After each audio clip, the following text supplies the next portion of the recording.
یہ white board کی طرف آپ نظر کریں۔ وائٹ بورڈ میں نے پورا خاکہ تیار کیا ہے نجاست غلیظہ اور خفیفہ کے تعلق سے۔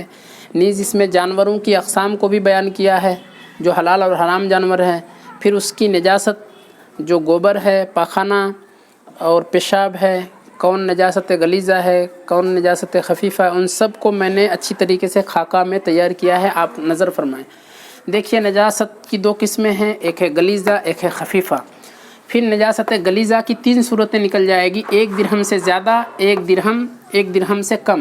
میں نے پہلے ویڈیو میں ان سب کے تعلق سے تفصیل سے بیان کر دیا ہے۔ اب یہاں میں خاکہ میں آپ کو صرف یہ سمجھاؤں گا خاکہ کو۔ 1 درہم سے زیادہ اگر ہو تو پاک کرنا فرض ہے، 1 درہم اگر ہو تو پاک کرنا واجب ہے، 1 درہم سے کم ہو تو پاک کرنا سنت ہے۔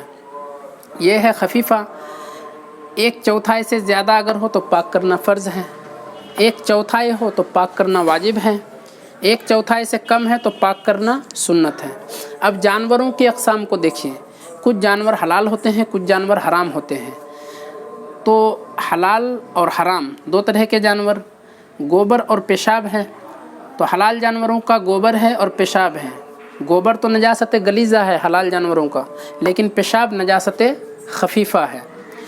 اور رہا حرام جانور تو گوبر بھی نجاست غلیظہ ہے اور پیشاب بھی نجاست غلیظہ ہے۔ اب آئیے پرندوں کی قسم، پرندوں کی اقسام کو دیکھتے ہیں۔ پرندے کچھ اونچے نہ اڑنے والے حلال پرندے ہیں جیسے مرغی، بطخ وغیرہ، تو اس کی نجاست غلیظہ ہے۔